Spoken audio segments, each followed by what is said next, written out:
everybody, it is Jack Trainspotter and I'm just about to head into the Caledonian Sleeper for another weekend away going on trains, this time up in Scotland. And it's hopefully going to be more successful than my last trip up around the north, where the main train that I needed to run was cancelled. So here's for the best. Not getting on a train that only runs once a week, so hopefully I'm good.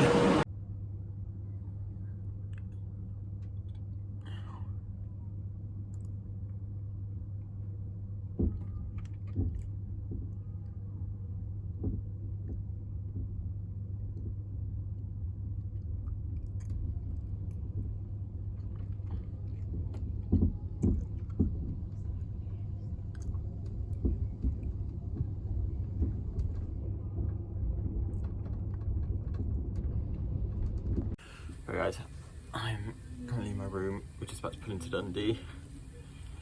It has been another very lovely evening and night in the Caledonian Sleeper, and we're here on time.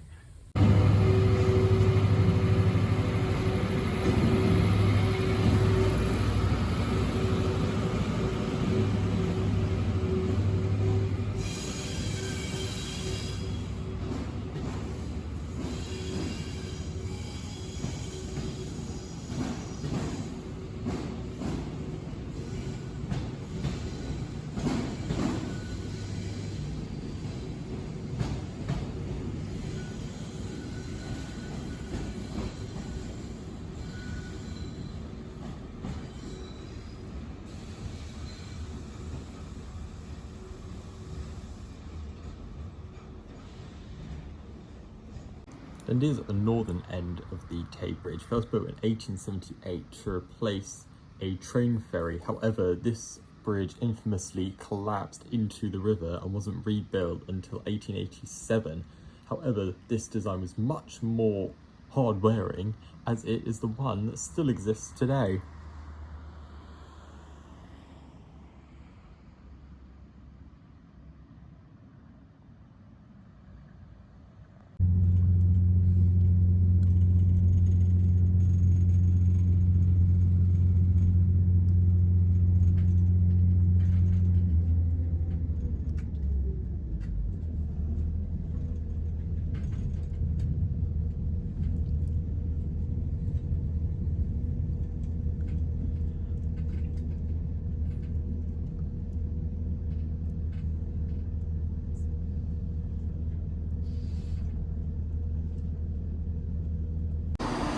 Hi guys, so I started off today getting off to sleep in Dundee, spent a lot of time walking around, seeing the northern end of the Tay Bridge, and then got the train to Perth, which I've just been walking around, and has quite the railway bridge with a path alongside it, and now I'm getting on this train to head to Kirkcaldy. After Kirkcaldy, I walked up to Thornton and therefore headed around the other side of the Five Loop by Dunfermline, and it has now brought me here to North Queensbury with the Forth Rail Bridge just up ahead.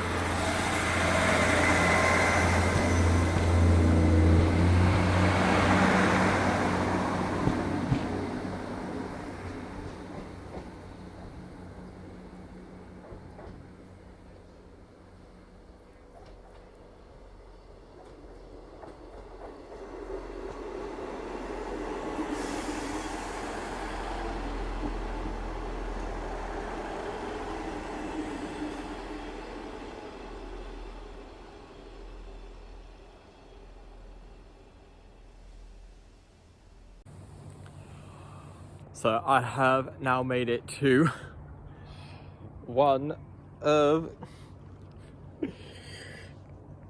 the most remarkable engineering feats on the British Railway network. The Forth Bridge, I'm directly under it. And just looking at the scale of it, this was built almost 150 years ago. And just a remarkable amount of engineering that went into this. It's absolutely spectacular.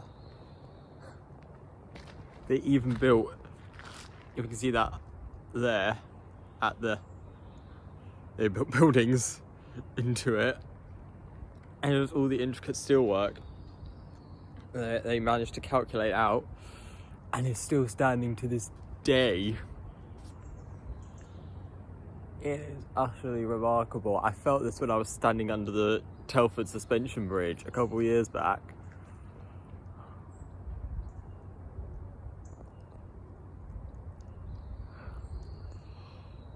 Now all that's left to do is electrify it. Completed in 1890, the bridge took 8 years to build and is still the second longest cantilever bridge in the world after one in Canada. And just like the Tay Bridge before this was built, it was, again, train ferries.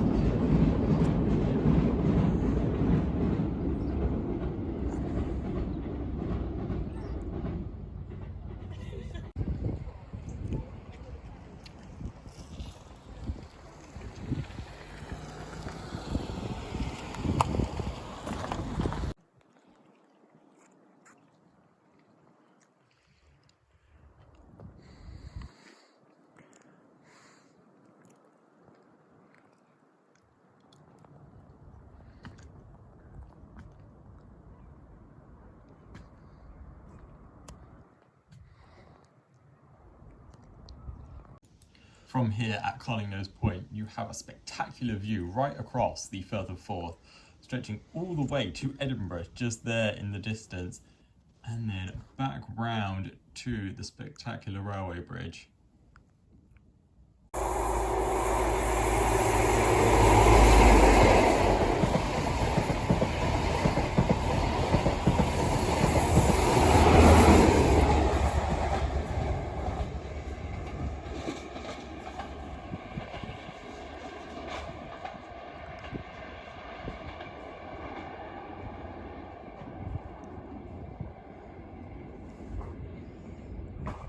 Hi guys, I am back at North Queensferry Station, Forth Bridge behind me, just there, and I'm about to go over it for the third time in my life, but the first time awake.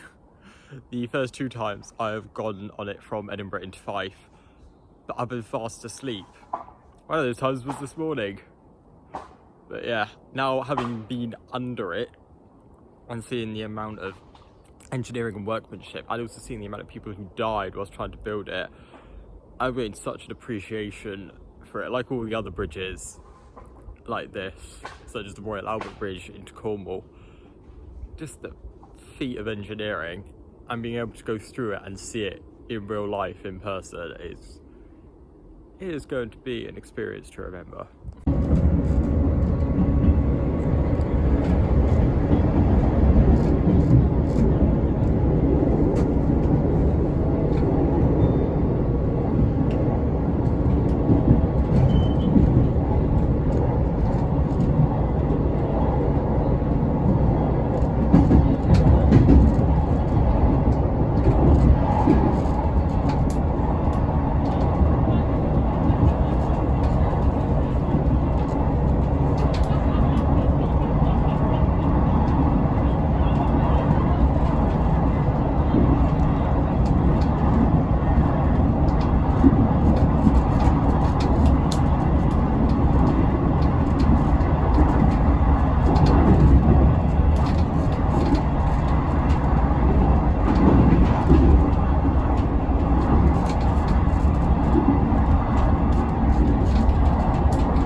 Guys, so I made it down to Galashiels, on the Borders Railway. And here, they did something pretty neat that's appeared in a lot of places. They've got here the train station, and directly across the road, a massive new bus station with a ton of amenities inside. So for all the Borders towns which didn't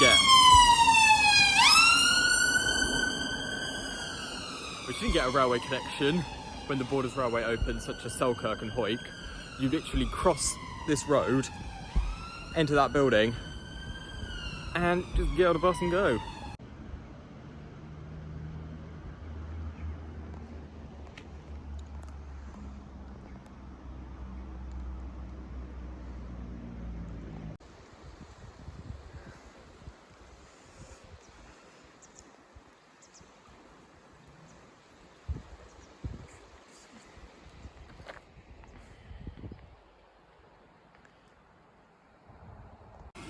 So I finally made it to my final destination of the day, apart from heading back to Edinburgh, where I'm staying tonight. Or at least my final piece of new track here in North Berwick. The only branch line that remained after the Beeching Axe, and was luckily electrified. So I will see you guys tomorrow.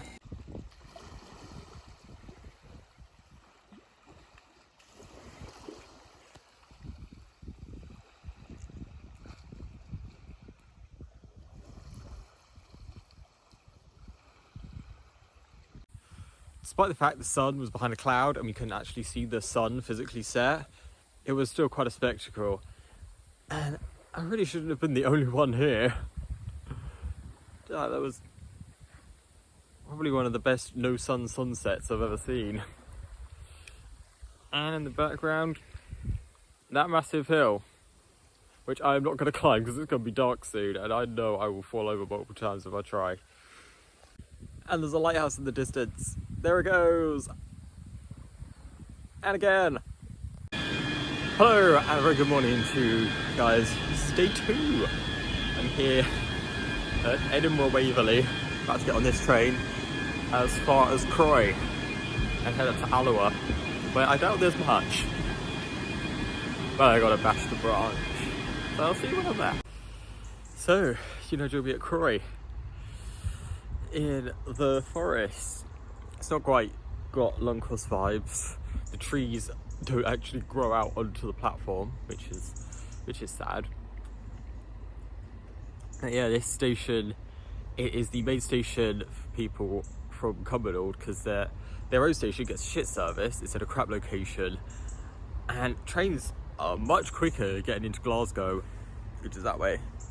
From here, the line is a lot straighter. And also, this train is just up the road from the Antonine Wall, which is just behind me there, about 2 or 3 kilometres, which is a ditch that the Romans constructed in the 2nd century AD, or Christian era, whichever one you want to call it, that they built in an attempt to invade and colonise Scotland. But because the Picts were so savage, they deserted it after about 20 years and retreated back to Hadrian's Wall, which was the final proper, most northerly, for the rest of the Roman Empire, frontier they had on Great Britain. So yeah, it runs from just north of Glasgow all the way to about Falkirk.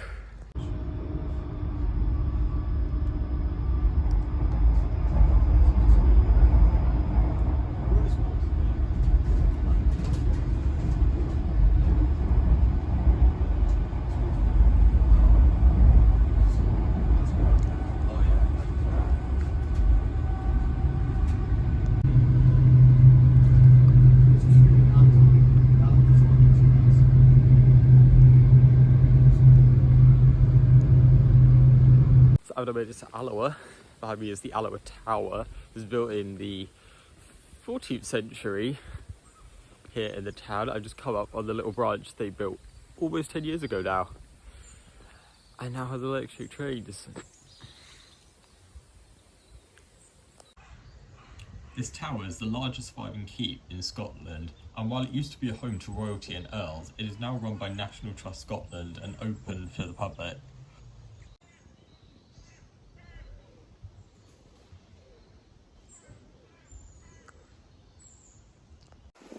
While nowadays quite sleepy, Alloway used to be a bustling port. It started in the early 19th century with the arrival of steamboats, and by 1832 a wet dock had been built here, along with a trolleyway through the town, and a now dismantled rail bridge across the river further up.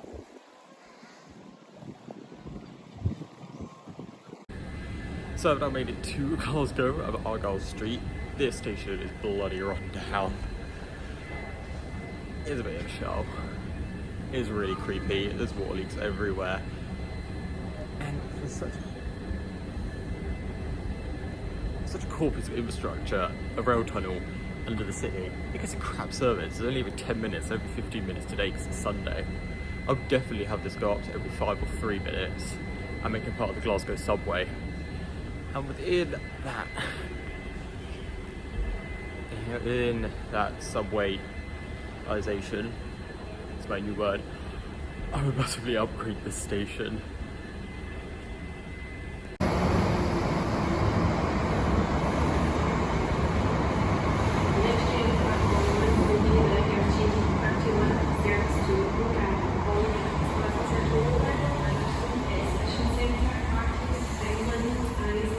So I'm currently at Larkhall, and I'm currently standing under the Broomhill Viaduct, this amazing viaduct over the Avon Water. It used to carry the line from Larkhall all the way to Kilmarnock, I think. It is disused now. It is a remarkable structure. And the next town it reaches, Stonehouse, I would extend the line from Larkhall to there, thus reopening it.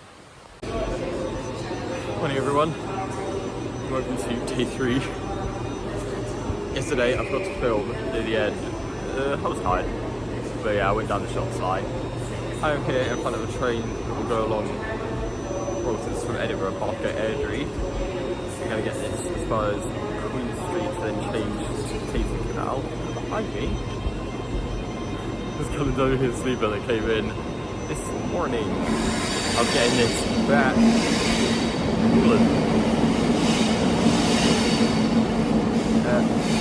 Very early hours of the morning, and ooh, behind me, Caledonia Sleeper logo's leaving.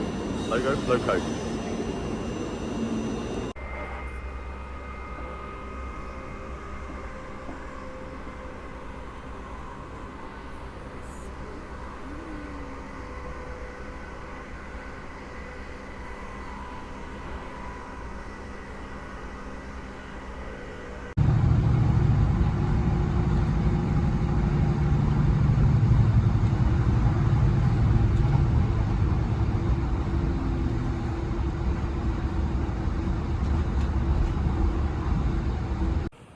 Guys, the rain has just stopped.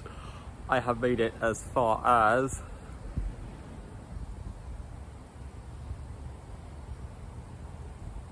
that sign there. This is Girvan. It really does. Just trust me. I've been waiting here for about 2.5 hours, waiting for my connection to Stranraer. There were no Kilmarnock to Stranraer trains, so I had to chop the journey up. But I had a lovely time by the beach. And surrounded by Scottish hills and this very old, slightly sad looking station that needs some love. But anyway, I now leave Girvan behind and head to the very end of the line where you used to be able to catch a boat, and then they cut it short by like 5 kilometres to save a bit of money.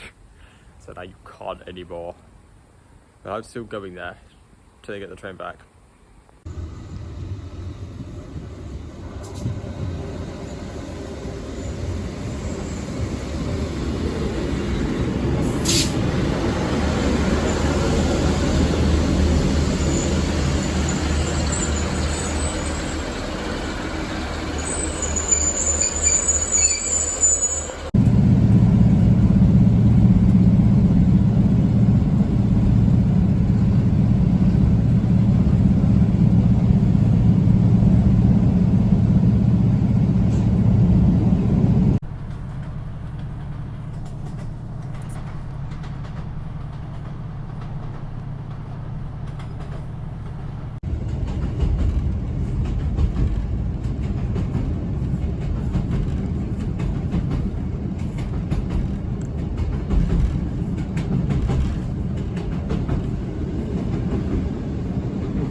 So guys, I've made it to the southern frontier of the Scottish Railway network.